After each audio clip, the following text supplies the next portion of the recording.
This is from Friedrich Nietzsche.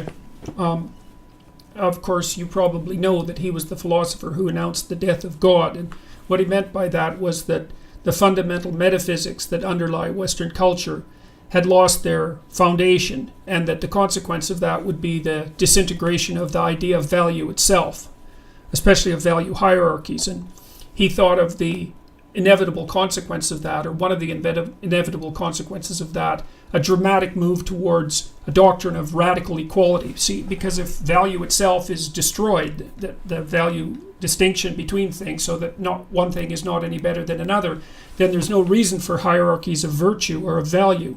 And so the equality doctrine is a logical outcome. So here's what he wrote about that.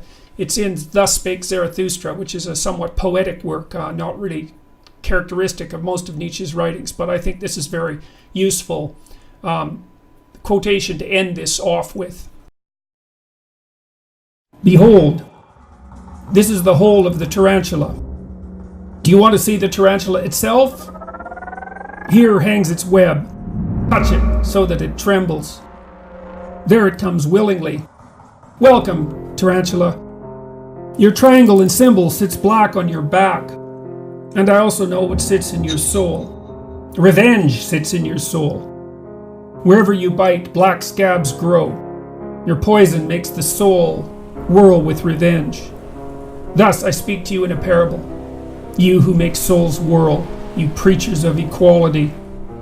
To me you are tarantulas and secretly vengeful. But I shall bring your secrets to light. Therefore I laugh in your faces with my laughter of the heights. Therefore I tear at your webs, that your rage may lure you out of your lie holes, and your revenge may leap out from behind your word, justice. For that man be delivered from revenge, that is for me the bridge to the highest hope and a rainbow after long storms. The tarantulas, of course, would have it otherwise. What justice means to us is precisely that the world be filled with the storms of our revenge. Thus they speak to each other. We shall wreak vengeance and abuse on all whose equals we are not. Thus do the tarantula hearts vow. And will to equality shall henceforth be the name for virtue. And against all that has power, we want to raise our clamor.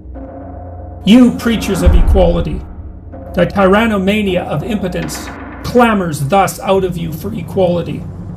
Your most secret ambitions to be tyrants thus shroud themselves in words of virtue.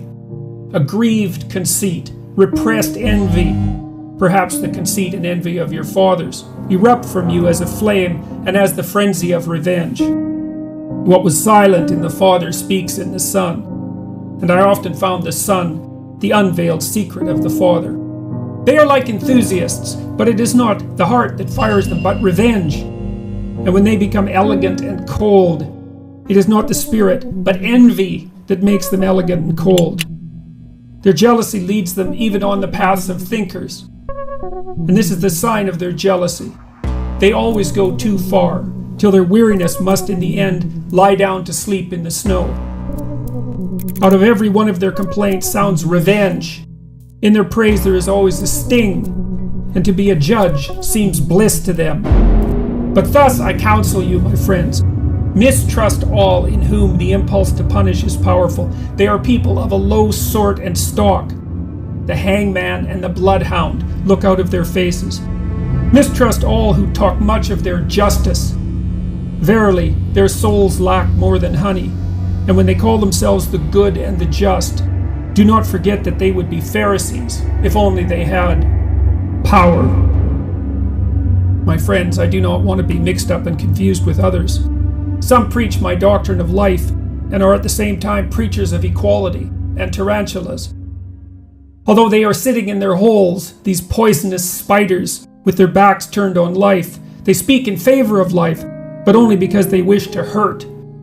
They wish to hurt those who now have power, for among those, the preaching of death is still most at home. If it were otherwise, the tarantulas would teach otherwise.